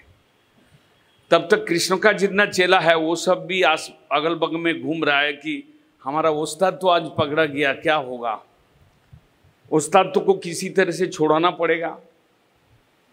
आजू बाजू में घूम रहे हैं, और ये लोग जसोदा माँ के घर में ले जा रहे हैं। तो मधुमंगल बहुत तेज था, वो कृष्ण ने मधुमंगल को इशारा किया, तुम मेरा नजदीक आ जाओ, आंख से बोल दिया इशारा करके, हमारे पास आओ। मधुमंगल आया, नजदीक आया, कृष्ण ने ऐसा एक झटका लगाया, हाथ को, अपना हाथ को छोड़ा लिया और मधुमंगल का हाथ को डाल दिया। और जो घुमट में प्रभावती वो देखा कहाँ गए कहाँ गया, तो तुरंत हाथ तो पकड़ में आ गया, तो सोचा कि कृष्ण हाथ में आ गया। जा रहे दूर से जसोदा माँ को चिल्लाती है, अरे जसोदा आओ आओ, तुम्हारा लड़का को एकदम हाथों हाथ पकड़ के ले आया, बहुत जोर से चिल्ला रहे। तो जसोदा माँ खाना बना रही थी, वो दौड़ के आए, क्या हुआ, देखा कि 10-12 गोपी आया और मेरा लड़का को पकड़ के लिया, ऐसा मालूम हो रहा है। तो जैसे ही घर में आया और घूमट को खोल लिया और कृष्ण को बोला देखो तुम्हारा लड़का ये चोरी किया है। तो जसोदा माँ देख रहे मेरा लड़का कहाँ है, ये तो मधुमंगल है। ये लोग देखा कि क्या जादू हो गया, कहाँ कृष्ण भाग गया। एकदम मुंह में काली पड़ गया सबका सब। जसोदा माँ का टेम्पर बढ़ गया कि तुम लोग मेरा लड़का को दोष दे रहे थे। तब तक कृष्ण बिस्तर में चुपचाप सो रहा था, वो आँख रगड़ते हुए आया, माता जी क्या हुआ, इतना यहाँ गंडोगोल क्यों हो रहा है, इतना शोर मचा क्यों रहा है? बोला तुम चुप करो, अभी देखता हूँ मैं। जसोदा माँ उस सब के साथ लड़ रहा है कि अभी इतना दिन तुम लोग जो शिकायत किया, तो हमारा लड़का के नाम में तुम लोग ऐसा मजा करने के लिए हमारा लड़का के नाम में दोष देते हो, और तुम सबका लड़का चोरी करता है। ये लोग का तो बाघ रुद्ध हो गया, क्या बोलेंगे। कृष्ण को पकड़ा था वास्तव में, कृष्ण तो कहाँ भाग गया, भाग कहाँ गया। कृष्ण बोला माता जी मैं तो सो रहा था, आज सुबह उठे ही नहीं, हम चोरी में गया ही नहीं, हमें तो नींद तो अभी ये लोग हल्ला किया तो मेरा नींद टूट गया। तो क्या माँ इसके क्या हो गया, मेरा नाम में शिकायत कर रहा है। जसोदा माँ चुप करो अभी। तो कृष्ण को मालूम हो गया कि मेरे को पकड़ के ले आया, वास्तव में वो लोग का लड़का ही चोरी किया और उसको पकड़ के ले आया। और तो कृष्ण कह रहा है कि माँ जसोदा तुम तो अभी प्रमाण तुमको मिल गया, यही सब का लड़का चोरी करता है और मेरा नाम में बदनाम करता है। जब मेरा नाम में ऐसे ही बदनाम हो रहा है तो मैं कल से सबके घर में चोरी करने जाऊंगा। ऐसे ही तो ये लोग झूठ बदनाम कर रहा है, तो मैं चोरी करने में मेरा क्या असुविधा है। इस तरह से माखन चोरी का लीला करके ब्रज के सब लोगों को एकदम चित्त हरण कर दिया, सबका चित्त को मन को हरण कर दिया। ब्रजई प्रसिद्धम नवनीत चौरम, एक महापुरुष ने गाया, ब्रज में प्रसिद्ध चोर माखन चोर कृष्ण। लेकिन उसने बोला कि सबका चित्त को चोरी करने वाला है। माखन तो एक समान है, लेकिन अपना लीला से, अपना वचन से, अपना रूप से, अपना क्रिया से ब्रज के सबका चित्त को हरण करके रखा था। वास्तव में गोपियां अपना घर में कोई काम करते तो हाथ काम करता है, मन उसमें नहीं लगता है। मन से वो तो निरंतर कृष्ण का चिंतन करता है, कृष्ण अभी कहाँ गोचारण में जाएगा, अभी कहाँ किसके घर में माखन चने के, यही सब चिंतन करते रहते। इस तरह से भगवान का माखन चरी लीला समाप्त। एक दिन एक बुढ़िया फल बेचती थी, फल बेचने वाली बुढ़िया, वो भी ऐसा सेब केला और नाशपात और अनारदाना नहीं है। ब्रज तो जंगल भरा हुआ था, पेड़ पौधा का वहाँ पर, ब्रज मतलब वन, द्वादश वन। बैर होता है, जंगली बैर, छोटा छोटा जंगल के अंदर बैर होता था, फल होता था। उसी को एक बुढ़िया ने उठा कर बेचने घर घर पर जाते थे।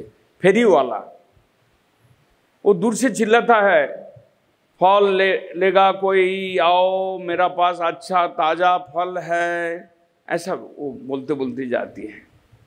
एक दिन जसोदा माँ खाना बना रहे थे और कृष्णो उसके कान में गया कि कोई फल बेचने वाला आया। वो तुरंत फल लेना है तो दौड़ के जा रहे हैं। उससे पहले क्या करते हैं, नंद महाराज के खेती बाड़ी है, धान, बोरी में धान रखा था, दोनों हाथ में उठाया धान। उसको मालूम है कि फल बेचने वाली को पैसा देगा या कुछ सामान देगा तो फल मेरे को देगा, इसलिए वो धान दोनों हाथ में उठा के दौड़ते हुए गए कि वो बुढ़िया भाग जाए तो फल नहीं मिलेगा हमको। तो बच्चा है, उसका हाथ छोटा छोटा है, हाथ का उंगली के बीच में से धान तो सारे के सारे निकल गया, 2-4 धान शेष रहा। वो बुढ़िया के पास हुआ, बुढ़िया रुको रुको रुको, मेरे को फल लेना है। ऐसे जाकर उसका झुड़ी में वो धान को डाल दिया और कृष्ण बोलता है मेरे को फल दे दो। धान ज़्यादा नहीं था, 4-5 दाना धान था, वहाँ पर उस झुड़ी में दे दिया। लेकिन वो बेचने वाला, फल बेचने वाला बुढ़िया देखा कि ये बालक चित्त को हरने वाले हैं। उसका रूप देखकर वो क्या धान दिया, क्या पैसा दिया, वो उसने नहीं देखा। वो देखा, रूप देखते ही रह गए। कृष्ण का रूप देखकर इतना मन में आनंद आया कि लड़का कितना रूप, ये कौन है इस लड़का, ऐसा सोचते सोचते वो दोनों हाथ से फल भर दिया। जितना फल था, पैसा का बारे में नहीं सोचे, कृष्ण का दोनों हाथ में पकड़ो लाला, एकदम ऊंचा करके फल भर दिया। कृष्ण बड़ा खुश होकर खाते खाते घर गए। और ये बुढ़िया और किसी के पास बेचने नहीं पाए, वो रूप इतना हृदय में बैठ गया। और वो फेरी वाला चिल्लाया भी नहीं, झूड़ी लेकर कृष्ण का चिंतन करते करते घर पहुंच गए। घर में जाकर जब झूड़ी का कपड़ा उठा था, देखता है उसके अंदर कोई फल नहीं है, डायमंड, हीरा, मणि, माणिक का सब एकदम पूरा झूड़ी भरा हुआ है।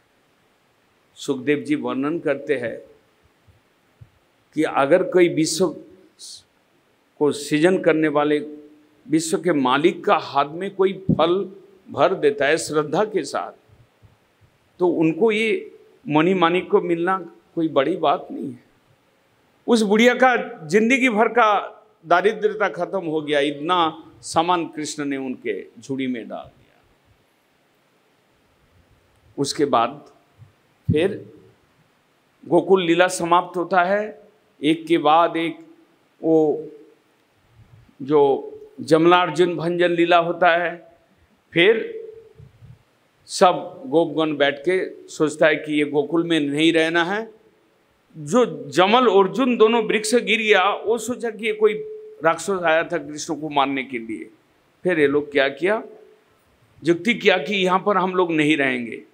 वृंदावन नाम के जो वन है, द्वादश वन के अंदर जो श्रेष्ठ वन है, वहाँ पर हम लोग चले जाएंगे। वहाँ पर गोवर्धन पर्वत है, वहाँ पर गौ माता खाने के बहुत घास है, जंगल है, नदी है, जमुना है। ऐसा सब लोग विचार किया और सकट में चढ़कर सब लोग वृंदावन में जाके बसने लगा। इस तरह से फिर वृंदावन लीला शुरू होता है। वृंदावन में आ गए, ब्रजवासियों सब खुश है। वृंदावन के रम्य परिवेश, वहाँ पर गोधन, गोपधन और इतना अच्छा परिवेश। वृंदावन तो वृंदावन है जहाँ पर पशु पक्षी, वृक्ष, लता, गुल्म, नद, नदी, पहाड़, पर्वत सब कुछ कृष्णमय है, कृष्ण चिंतन से विभोर है। सबके सब एकदम कृष्ण केंद्रित प्यार। धीरे धीरे भगवान बड़े हुए, गोवत्स चारण लीला शुरू किया, बछड़ा को चराना शुरू किया। चराने जाते हैं, कितना आनंद होता है, कितना सखा उनके साथ जाते हैं और लाखों संख्या में गौ का बछड़ा, बड़ा आनंद, दिव्य आनंद। उसी में कंस का चर लगातार वो सीरियल आ रहे हैं। वत्सासुर आया कृष्ण को मारने के लिए, उसको वध किया। फिर बकासुर आए जो पुतना के भाई हैं, बकासुर आया, भगवान उनको भी दोनों चुंचु पकड़कर विदीर्ण कर दिया। इस तरह से जैसे जैसे आ रहा है, जैसे जैसे राक्षस मर रहे हैं, ऐसे ऐसे धीरे धीरे कंस चिंतित भी होते जा रहे हैं कि कोई तो कृष्ण को नहीं मार पा रहे। इस तरह से धीरे धीरे भगवान का लीला देखकर देवता लोग ऊपर से दुंदुभी वादन करते हैं, पुष्प वर्षण करते हैं, सब कुछ करते हैं और भगवान त्रिलोकीनाथ एक बालक के रूप में, मनुष्य बालक के रूप में खेल खेल रहे हैं। कितना आनंद है। लेकिन मुज्जन्ति यत् सूरय, भागवत में पहले श्लोक में ही है, देवतागण कभी कभी भगवत तत्व में मोहित हो जाते हैं। ब्रह्म मोहन लीला का वहाँ से शुरू होता है। ब्रह्मा जी कुछ दिन पहले जो ऊपर से कृष्ण का लीला देखकर खुशी मना रहे थे देवताओं के साथ, उनका मन में अचानक क्या माया आ गया। उन्होंने सोचा कि मैं ब्रज में जाऊं और कृष्ण का सब गोवत्स को हरण करके ले जाऊं। जिस दिन अघासुर वध हुआ था, उस दिन अघासुर वध करने के पश्चात कृष्ण ने वन भोजन किया था सखाओं के साथ। एकदम कृष्ण बीज में है, सब सखा लोग घेर कर बैठ के अपना अपना घर से लिया हुआ, किसी का रोटी है, किसी का पराठा है, किसी का हलवा है, किसी का कुछ है, अचार है, सब खा रहे थे, मजा कर रहे थे, आनंद कर रहे थे। कोई कोई लड़का तो अपना झूठा कृष्ण को खिला रहे थे। देखो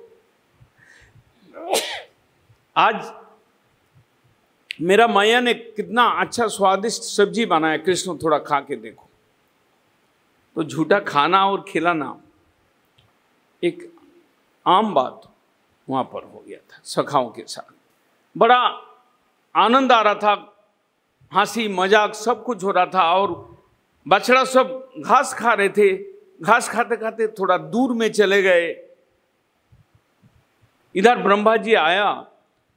इस वन भोजन लीला को देखकर उनको सहन नहीं हुए, उनका चक्कर आ गया, माया उसको पकड़ लिया। उन्होंने क्या किया, तो कृष्ण सखाओं के साथ मजा कर रहे हैं, हम भी देखते हैं कि कृष्ण कैसा है। सब के सब बछड़ा को लेकर एक पर्वत गुफा के अंदर ले जाके उसको सुला दिया, जोग निद्रा में सुला दिया। अचानक कोई सखा बोलते कि हम लोग का बछड़ा नहीं है। कृष्ण कहता तुम बैठो, खाओ, मैं देख के आता हूँ। कृष्ण उधर गए, बछड़ा को ढूंढने के लिए थोड़ा दूर चले गए। सब सखाओं को ब्रह्मा ने उठा के ले गया। पर्वत गुफा के अंदर डाल दिया, सबको जोग निद्रा से सुला दिया। ब्रह्मा का 4 माथा है और बाल पाक गया, सफ़ेद बाल, बुद्धि बहुत तेज है, सृष्टि किया इस संसार में। जितना हम लोग का बॉडी, पशु पक्षी वृक्ष सब ब्रह्मा ने सृष्टि किया भगवान विष्णु के आदेश से, शक्ति से। ब्रह्मा के मन में ऐसा क्या आया, भगवान का लीला को विघ्न पहुंचाने के लिए सब के सब ले गया। कृष्ण जब वापस आया, वो हाथ में दही और चावल खा रहे थे, बगल में बांसुरी था, तो यहाँ पर आके देखा कि सखा लोग कोई नहीं है। तो कृष्ण सोचा कि क्या हुआ, जादू कोई खेल दिया।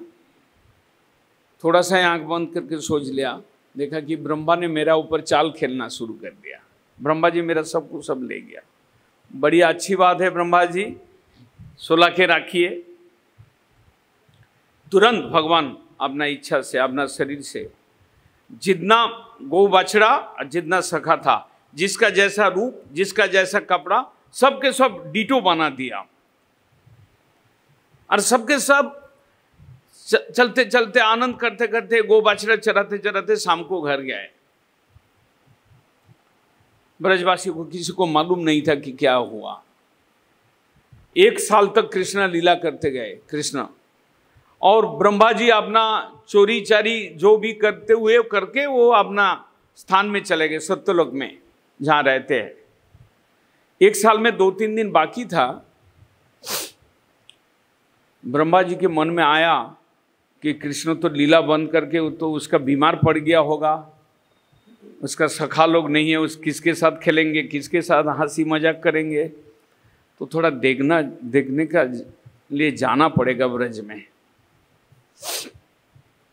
तब तक इधर क्या होता है, गोवर्धन के पर्वत के ऊपर गाय जो है, गौ माता, जिसका सब बछड़ा था, वो लोग ऊपर घास खा रहे थे। जैसे ये नया बछड़ा को देखा तो वो लोग दौड़ते हुए आया। जंगल था, कंटक था, कुछ भी नहीं माना, क्योंकि ये स्वयं कृष्ण अपना बछड़ा हुआ। कृष्ण के प्रति सबका प्यार था, बड़ा दौड़ के आया। 1 साल में वो लोग का और बच्चा पैदा हो गया, लेकिन वो पुराना बच्चा की तरफ दौड़ के आए जो कृष्ण ले गए थे, जिसको ब्रह्मा ने चोरी किया था। ब्रह्मा ने चोरी किया तो कृष्ण ने आपने से सब बन गया, सबके कृष्णमय हो गया। तो बलराम जी देखा ये क्या चक्कर है। बलराम जी उस दिन गोचारण करने गए तो देखा यहाँ चक्कर कुछ अलग है। गौ का नया बच्चा प्यारा होता है कि पुराना बच्चा प्यारा होता है? वो सब तो पुराना हो गया, नया बच्चा को छोड़कर वो पुराना बच्चे की तरफ दौड़ रहा है। बलराम आंख बंद करके सोचा कि इसमें कोई प्रभु का खेल तो नहीं है। बलराम देखा कि सब गो वत्स जो है सब कृष्ण है, और जब जितना सखा था सब कृष्ण। तब समझ में आ गया बलराम को कि कृष्ण का खेल है। इधर ब्रह्मा जी आया, देखा गुफा के अंदर जो छुपा कर रखा था वो है कि नहीं, संभला हुआ कि नहीं। तो ब्रह्मा जी देखा सब लोग सो रहा है बहुत अच्छी तरह से, बछड़ा भी और सखागण। इधर देखा कि कृष्ण कहाँ बीमार तो नहीं पड़ गया। इधर आके देखा कितना तो खुश होकर सबके साथ खेल रहा है। तो इधर की उसका डुप्लीकेट है, कौन सा मेरा वाला चोरी किया हुआ वो डुप्लीकेट है, ये असली है, या वो असली है ये डुप्लीकेट। ऐसा सोचते ब्रह्मा बहुत सोचते हुए एक बार उधर जाता है गुफा में, एक बार कृष्ण के पास आता है, तो उसका माथा में चक्कर आ जाता है। बाद में देखता है कि ब्रह्मा जी भी देखते हैं कि सब बछड़ा कृष्णमय है, सब गोवत्स भी कृष्ण है, एकदम पूरा के पूरा सब कृष्णमय देखा। तो चक्कर आ गया। ब्रह्मा जी समझ गया इसमें प्रभु का खेल है। उनके बुद्धि तो बहुत स्ट्रांग था, सोचा कि प्रभु का माया और मैं उसके ऊपर माया खेलने का प्रयास किया। माइना मोपी माइन्यामी, जो माया भी है, असली जो खेल खेलता है उसके ऊपर मैंने अपना कायदा लगाया, चाल खेल दिया, माया विस्तार किया। ये उचित नहीं, मैं निश्चित रूप से मैं अपराध किया।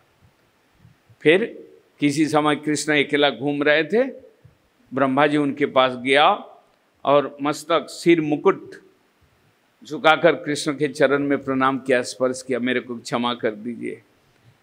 ब्रह्मा जी ने बहुत सारे श्लोकों में स्तुति किया और भगवान बाह्य रूप से तो उनको क्षमा कर दिया, लेकिन वास्तव में क्षमा नहीं किए।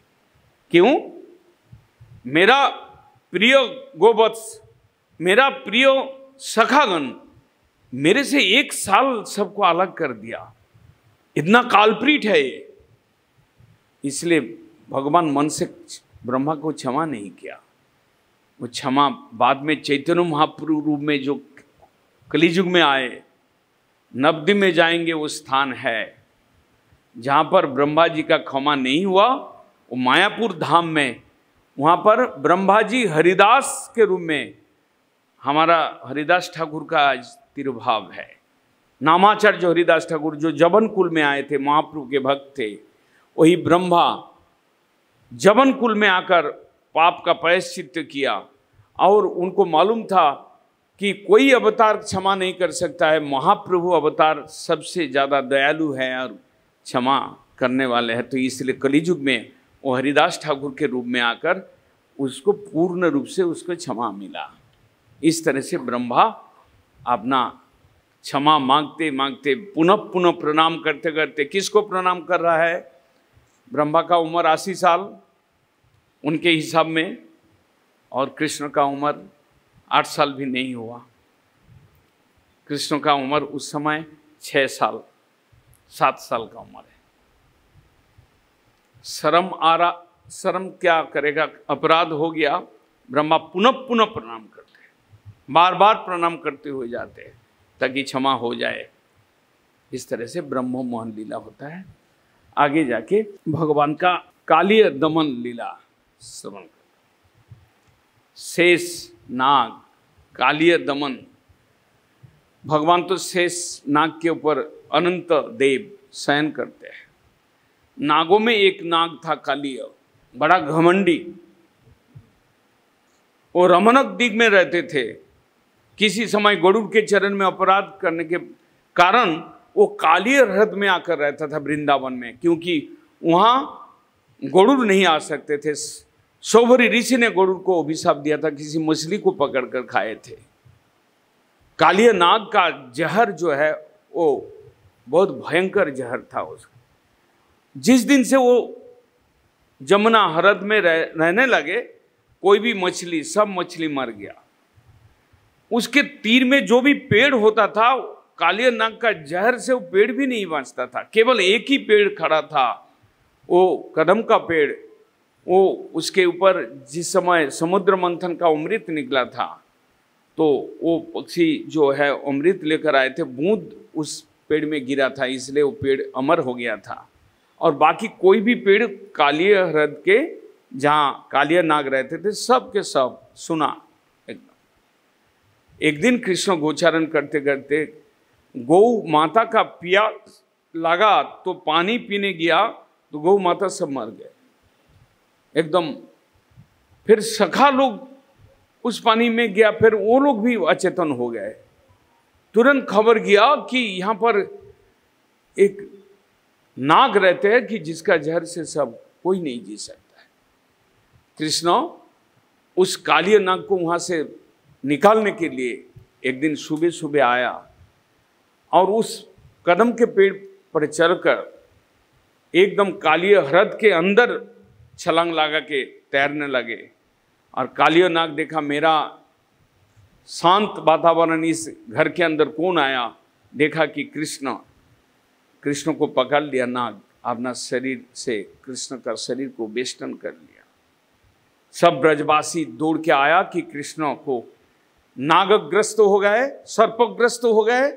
लेकिन कृष्ण थोड़ा ही देर में अपना शरीर को फुलाया, बड़ा किया। नाग का शरीर में दर्द होने लगा, नाग ने कृष्ण को छोड़ देता है। उसके बाद कृष्ण उसके मस्तक पर ऊपर नृत्य करते हैं, कालीय नाग के ऊपर। नाग न था यह। कृष्ण तो नृत्य करने में एक्सपर्ट, नृत्य कला गुरु थे। बहुत देर तक नाचे और नाचने के पश्चात कालीय नाग को वहां से भगाने के लिए पैर से उनका मस्तक के ऊपर बहुत पदाघात किए। बाद में उनके खून का उल्टी आया। ऐसा समय आया कि नाग मरने जा रहे थे। फिर नाग पत्नीगण प्रार्थना करते कि इनको छोड़ दिया जाए, हम लोग विधवा हो जाएंगे, फिर कोई नाग आकर हम लोग को भोग करेंगे। तो नाग पत्नीगण का प्रार्थना से भगवान काली नाग को छोड़ दिया, बोला कि तुम यहाँ नहीं रह सकेगा, तुम जहाँ से आए थे रमणक दिग में चला जाओ। आज से तुम गरुड़ तुम्हारा शत्रुता नहीं करेंगे, गरुड़ तुमको खाने नहीं जाएंगे। क्यों? मेरा पैर का जो चिन्ह है तुम्हारा मस्तक के ऊपर गिरा, इसको देखकर गरुड़ तुमको खाए। इस तरह से भगवान कालिय नाग को अपना दमन किया, मारे नहीं, कालिय नाग को अपना। और कालिय ह्रद जो जमुना के ह्रद था उसको भी विष जहर मुक्त कर दिया। धीरे धीरे और लीला में हम लोग जाते हैं। फिर कृष्ण का वस्त्र हरण लीला होता है और उसके आगे जाकर यज्ञपत्नी गण को प्रति कृपा करते हैं कृष्ण। मैंने कथा में बोला कि भरत महाराज माता को त्याग किया था, विभीषण भ्राता को त्याग किया था, प्रहलाद महाराज पिता को त्याग किया था। ये याज्ञिक पत्नीगण अपना पति को त्याग किया था। घटना क्या हुआ, गोचारण करते करते कृष्ण और बलराम बहुत दूर चले गए। गर्मी का दिन था, बड़ा भूख लग रहा था। अपना अपना घर से तो माँ खाना बना के देती है, पराठा हो चाहे रोटी हो चाहे कुछ हो, लेकिन उस दिन चावल खाने का इच्छा हुआ, बहुत भूख लग रहा था। कृष्ण ने बोला कि सखागण को जाओ, हम लोग ये ब्राह्मण पल्ली में आ गए, वहाँ से अन्न मांग के ले आओ। तो सखाओं ने गए और ब्राह्मण लोग यज्ञ कर रहे थे। उन सभी को बोला कि कृष्ण बलराम आया, आप लोग अन्न दीजिए, बहुत भूखे हैं वो दोनों। तो ब्राह्मणगण बोला कि अरे कृष्ण बलराम कौन सा ग्वाला है, भागो यहाँ से, हम लोग ब्राह्मण है, ब्राह्मण का अन्न में उनको कैसे अधिकार आ गया, तुम लोग ब्राह्मण से भिक्षा मांगने आए, भगा दिया। ब्राह्मण के अंदर जाति का अहंकार होता है ना। भागवत में पहला स्कंद में कुंती देवी अपना स्तुति में कहते हैं, जन्म ईश्वर्य सुत श्री येधुमान पर पुमान नैवावरत्यो विधातुम तम वै किंचन गोचरम।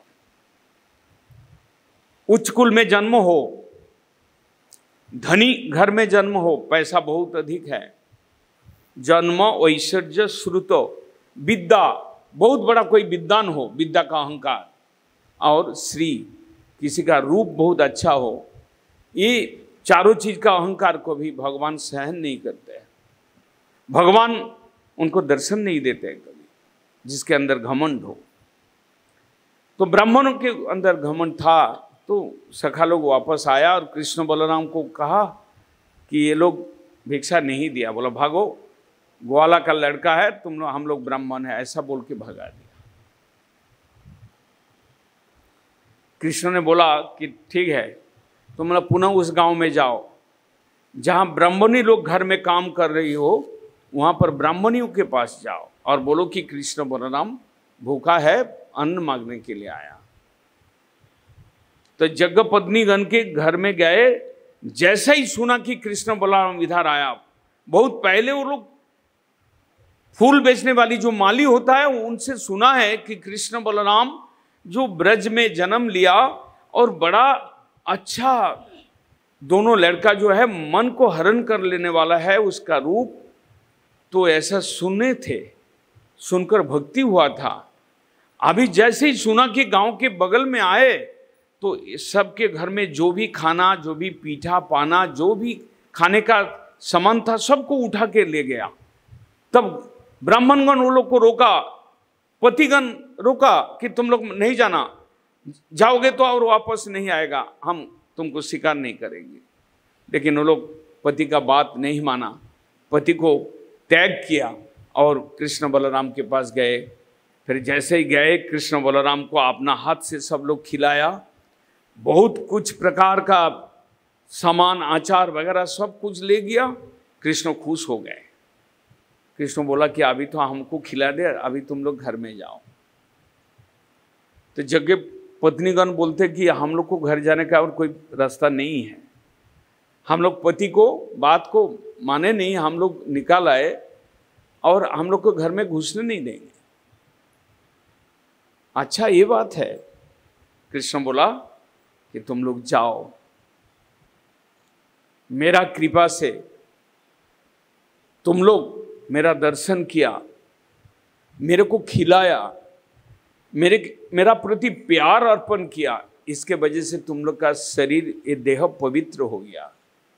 जैसे ही तुम लोग इस शरीर लेकर जाओगे, पति सब तुम लोग का पैर छुएगा और तुम लोग को अहोभाग्य मानेंगे कि तुम लोग भाग्यशाली है। कृष्ण बलराम आया भगवान है, हम लोग नहीं जा पाए लेकिन तुम लोग सेवा करके आए, तुम लोग घर जाओ।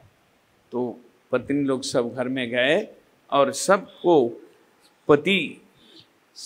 सब पत्नी को सत्कार किया, बोला कि तुम लोग बड़ा भाग्यवान है। एक पत्नी, उसका पति जो है बड़ा कठोर थे, कमरा में बंद करके बाहर से ताला लगा दिया। जब ताला खोल के पति बाद में गए, देखते हैं कि उस शरीर है ही नहीं। शरीर छोड़कर कृष्ण के पास चले गए, क्योंकि वो सब दिव्य नारी थे और सिद्धि प्राप्त हो गए और भगवान के पास आत्म शरीर लेकर चले गए, अपना शरीर को छोड़। इस तरह से जगह पत्नीगण के प्रति भगवान का कृपा। आगे बहुत समय बहुत कम है, लीला बहुत अनंत है कृष्ण का। इंद्र यज्ञ का वर्णन होता है। गोवर्धन पर्वत को जो कृष्ण धारण किया था, उस समय कृष्ण का उम्र 7 साल, 7 साल के बच्चा, 7 दिन तक पर्वत को धारण किया। आप लोग को मालूम है घटना क्या हुआ कि ब्रजवासी लोग साल में एक बार इंद्र का पूजा करते हैं। क्यों? जैसे हम लोग देव देवी के पूजा में बहुत रुचि रखते हैं, लक्ष्मी का पूजन करेंगे दीपावली के रात में, बहुत धन आएगा। तो ऐसे ब्रज के लोग, नंद महाराज सब के सब बुजुर्ग प्रथा के अनुसार साल में एक बार पूजन करते हैं इंद्र यज्ञ। क्योंकि इंद्र बारिश देता है, तब सब्जी होता है, अनाज होता है और गौ आदि का सब घास वगैरह खाना वगैरह मिलता है। बारिश नहीं होगा तो देखिए ना क्या हाल हो रहा है 2-3 दिन से। इंद्र का पूजा करने के लिए बहुत पीठा पना बनाया सबका घर में। जैसे दीपावली में घर का लेपन वगैरह होता है, सब ब्रज के सब लोग घर को लेप रहे हैं। 1 महीना पहले से आयोजन चल रहा है। तो कृष्ण पूछे एक दिन नंद महाराज को, पिता को ही पकड़ लिया, पिताजी ये क्या बात है, कोई त्योहार आ रहा है क्या हम लोग का? कहते हैं कि बाबा बेटा ये इंद्र यज्ञ होगा फलाना दिन और इंद्र का पूजा होगा। तो कृष्ण कहते कि इंद्र का पूजा क्यों करते हैं? तो कहते वो बारिश देता है, बारिश बिना तो पशु पक्षी हम लोग कोई जी नहीं सकते हैं, अनाज नहीं होगा, फसल नहीं होगा, दुर्भिक्ष आ जाएगा। बहुत अच्छी बात है। कृष्ण ने सुना सब कुछ बाद में कहते हैं पिताजी इंद्र तो भगवान का नौकर है, नारायण का नौकर है, वो तो उनके कृपा से इनको बारिश देना उनका काम है। वो अगर बारिश नहीं देगा उनका नौकरी चला जाएगा। आप क्यों फालतू उसको पूजा करने जा रहे हैं? उसको तो और बढ़ा रहे हैं आपने, उसका घमंड को बढ़ा रहे हैं। वो काम नहीं करेगा, उनको नौकरी नहीं रहेगा। बारिश देना उसका काम है। इसी तरह सबके सब देवता अपना अपना काम है, प्रभु का आज्ञा से वो तो विभूति है। भगवान देव देवी सब भगवान के विभूति होता है। और जो लोग हम लोग मूर्ख है, जो लोग शास्त्रों को नहीं जानते, हम लोग दुर्गा देवी को भगवान बोल देते हैं, इंद्र को भगवान बोल देते हैं, सबको भगवान बोलते हैं। अब दूसरे धर्म का लोग बोलता है कि आप लोग का तो बहुत भगवान है, हम लोग का तो एक ही भगवान है, अच्छी तरह से पूजन करते हैं। वास्तव में भगवान एक है, उनका रूप अनेक है, उनका विभूति बहुत सारे है। संसार को चलाने के लिए भगवान को इतना देव देवी को रखना पड़ा कि हम जैसा सकामी भक्त को खुश करने के लिए देव देवी को रखना पड़ा भगवान, नहीं तो भगवान के घर में भीड़ लग जाएगा। देखिए गौड़िया मठ में भीड़ कम है, चौरा में एक देवी का मंदिर होगा, वहां पर भीड़ इतना हो जाएगा, ट्रैफिक जाम हो जाएगा। लेकिन गौड़िया मठ के सामने ट्रैफिक जाम नहीं है। उसका कारण क्या है? यहाँ पर मांगने से कुछ मिलेगा नहीं, ये सकाम भक्त नहीं आता है, कम आता है। ये जानते हैं कृष्ण तो बड़ा नटखटैया है, कुछ मांगेंगे उल्टा कोई बात छीन ना ले। हमारा घर में जो है उसको भी छीन सकता है। कृष्ण कहे आमा भजे मांगे विषय सुख, अमृत छाड़ी विष मांगे सही बड़ मूर्ख, आमी विज्ञ सही मूर्खे विषय केन দিব, सचरणामृत दिया विषय भुलाइब। भागवत के आखिर में श्रवण करेंगे। एक दिन युधिष्ठिर महाराज ने पूछा, कृष्ण को पूछा, कृष्ण आप एक सच बात बताइए तो। ये मैं हृदय से प्रश्न पूछ रहा हूं। युधिष्ठिर महाराज ने बोला, बोलो। कहते हैं कि आपका जो पूजा करने वाला, आज का आपका भजन करने वाला सब के सब गरीब है, और शिव का पूजन करने वाला, लक्ष्मी का पूजन करने वाला ये लोग बहुत धनी है। इसका कारण क्या है? आपका पूजन करते हैं, आपका शरणागत है, इसलिए हम लोग आज फकीर है। हम लोग वन वन में घूम रहे हैं पांचों भाई, लेकिन जो लोग चोरी डकाती कर रहा है वो लोग बड़ा मस्ती ले रहा है और देवता का पूजा कर। इसका क्या कारण है? तो आपका भजन करने से यदि दुख ही मिलेगा तो कोई तो आपका मंदिर में भीड़ नहीं लगाएगा। कि कौन जाए यहाँ पर खोने के लिए, कौन जाए? कृष्ण बोला, तुमने ठीक पकड़े। जस्य अहम अनुगृह्णामि हरिष्ये तद्धनं शनैः। मैं जिसको कृपा करता हूँ, मेरे पास जो रोज आता है, मैं जिसको कृपा करने की इच्छा करता हूँ, उनके घर का धन को मैं छीन लेता हूँ। चाहे लड़का के रूप में हो, चाहे सोने के रूप में हो, चाहे मकान के रूप में हो, उसको मैं छीन लेता हूँ। क्यों? उसी के प्रति आसक्ति के कारण वो मेरा भक्ति ठीक से नहीं कर पा रहा है। वो चीज़ को छीन लेने से वो रो रो के मेरे पास भक्ति करेगा और बड़ा प्यार से भक्ति करेगा। उसका एक दृष्टांत दिया प्रसंग, वो लास्ट में आता है 10वें स्कंद में। एक दृष्टांत दिया कृष्ण ने कि देवता का पूजा करने से तुरंत हाथों हाथ फल, और मेरा पूजन करने से देर से फल। तो कौन इस दुनिया में कौन लेगा? सब बिजी है, जहाँ जाएगा तुरंत मिल जाएगा। कृष्ण ने एक दृष्टांत दिया युधिष्ठिर महाराज को। वृकासुर जानते हैं, भस्मासुर। बोला देखो, शिव का पूजा करने वाले के हाथ हाथ फल मिल गया। 7 दिन के अंदर फल मिला, 7 सेकंड के अंदर सब खत्म हो गया। 7 दिन शिव का पूजा किया, बहुत फल मिला, आशीर्वाद मिल गया। 7 सेकंड के अंदर शिव जीवन चला गया उसका। वो जो शिव को पूजन करने वाला भस्मासुर,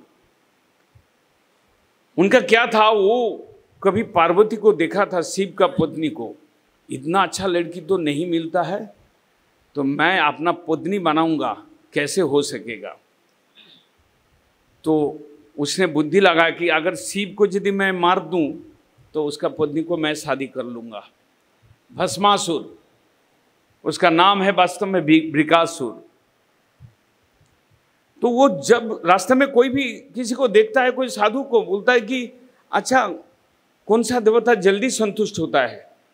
भस्मासुर। तो कोई बोलता है कि देवी का उपासना करो, कोई बोलता है कि संतोषी माँ का, कोई बोलता है कुछ, कोई बोलता है कुछ।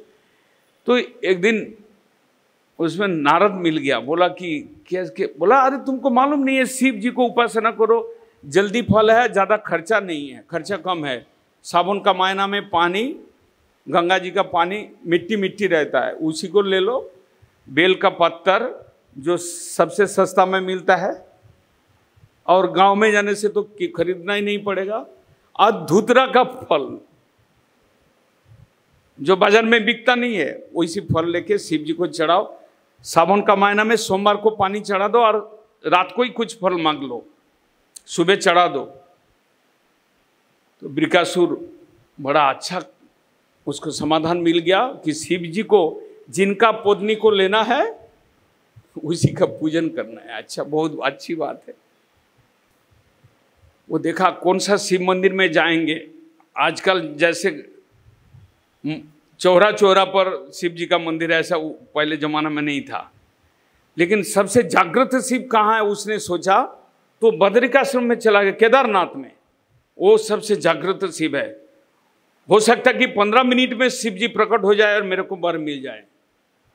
तो वहाँ पर पूजा करने गए और पानी चढ़ा रहे, धोतरा फूल दे रहे, बेल पत्ता दे रहे, ओम नमः शिवाय बोल रहे।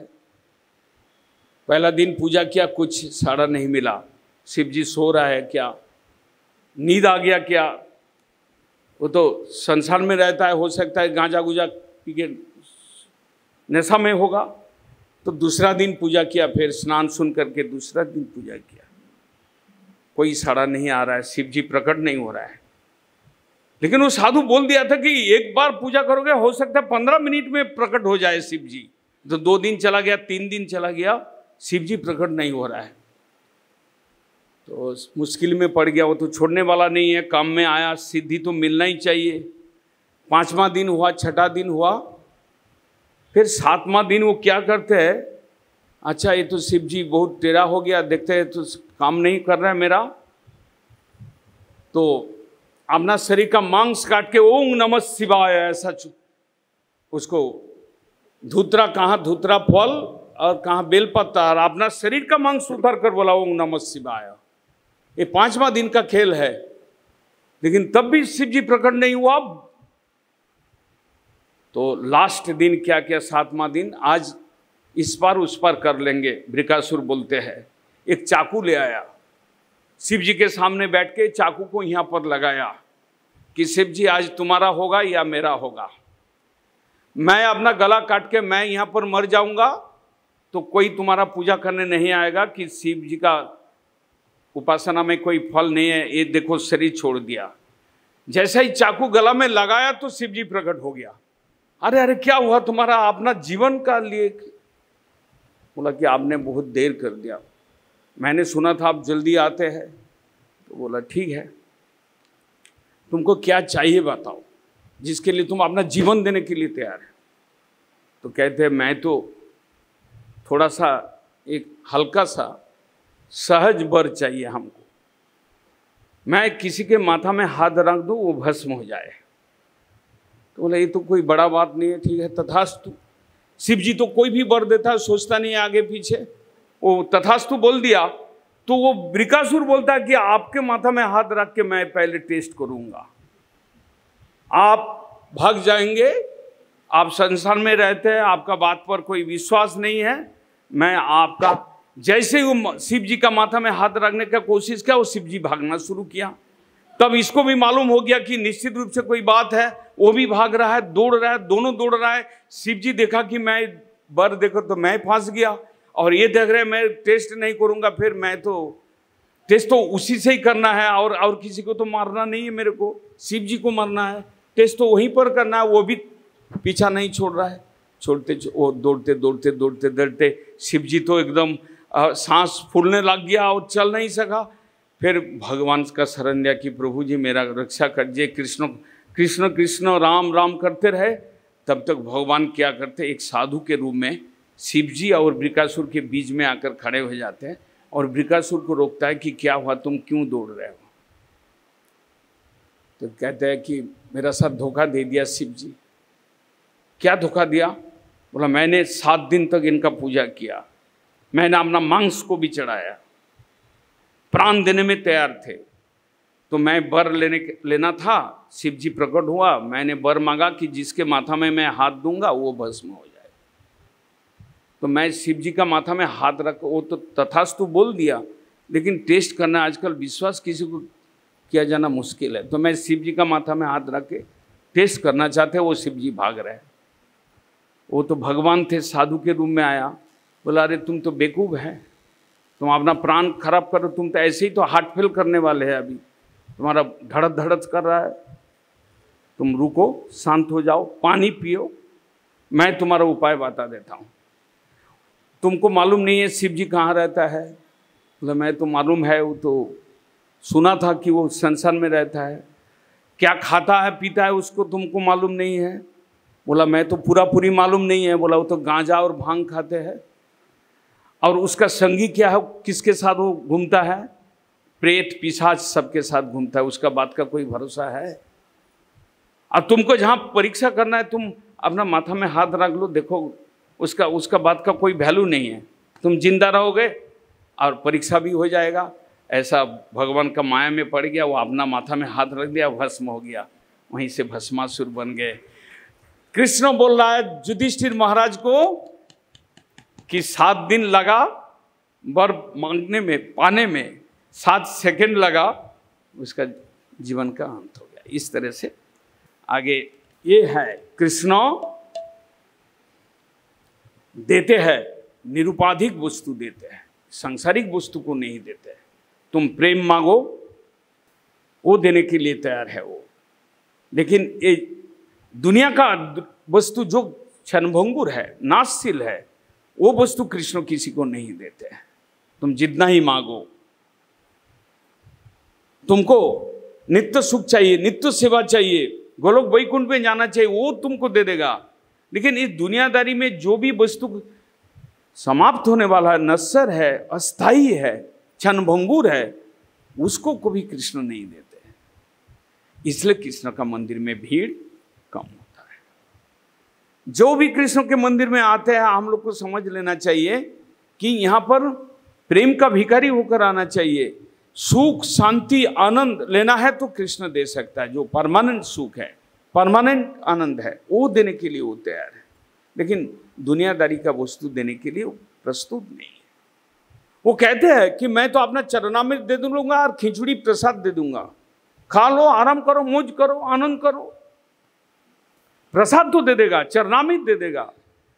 प्रसाद खिलाते खिलाते, चरणामृत खिलाते खिलाते मन को ऐसा कर देगा, इस सांसारिक वस्तु मांगने के लिए इच्छा ही नहीं रहेगा, और सुख, शांति, आनंद, नित्य आनंद प्राप्त करने, नित्यानंद प्राप्त करने के लिए इच्छा होगा।